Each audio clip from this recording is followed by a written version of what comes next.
সাথী বন্ধুরা, সুন্দর ধরণীর বুকে আজ অবিনশ্বর অত্যাচার জনিত আচরণ শুরু হয়েছে বিশ্বময়। শুধু মাত্র অস্ত্র সরঞ্জামের তাণ্ডবতা কে কার থেকে কত বড়, নেই শৃঙ্খলা। ভারত ডুবিয়ে দিচ্ছে পাকিস্তানকে, পাকিস্তান গুড়িয়ে দিল ভারতের ব্রিজ। আমেরিকা সহ সারা বিশ্বময় মহা তাণ্ডবতার এক ঝনঝনানি শব্দে উত্তাল বিশ্ব। দুর্বিষহ যন্ত্রণার মধ্যে আমরা বাংলাদেশেও নীরবতা নেই। সুদূর ভবিষ্যৎ ক্ষমতার অধিকারী হবার জন্য দেশ ও জাতিকে আসলেই ভালোবাসি না।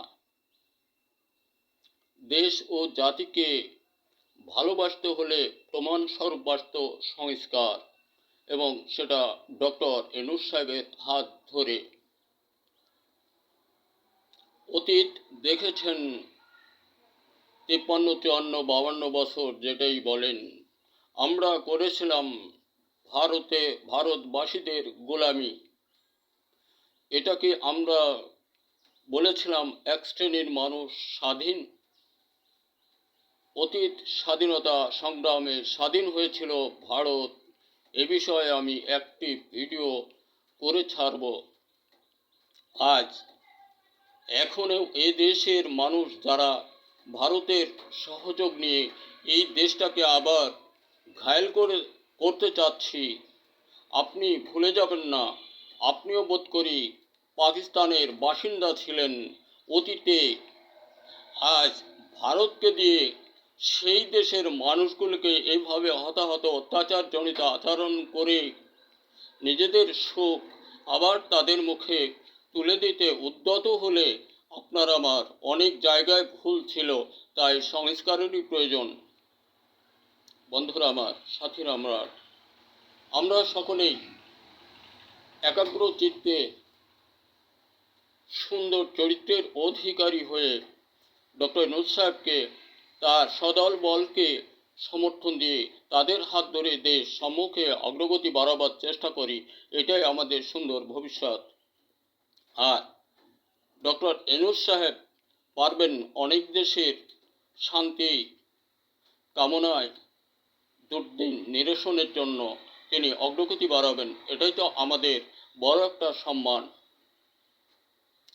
বন্ধুরা আমার, আমরা অবশ্যই ভুল পথের যাত্রী হয়ে আরেক দেশকে ভারতকে শক্ত করব না। দেখেছেন এই কয় মাসের মধ্যেই ভারতের নমনীয়তা,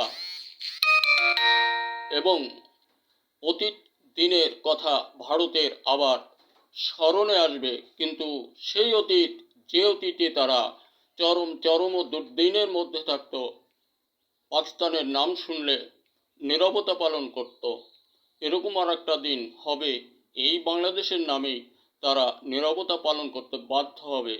তাই আমরা সকলেই সংস্কারের সাথে থাকি।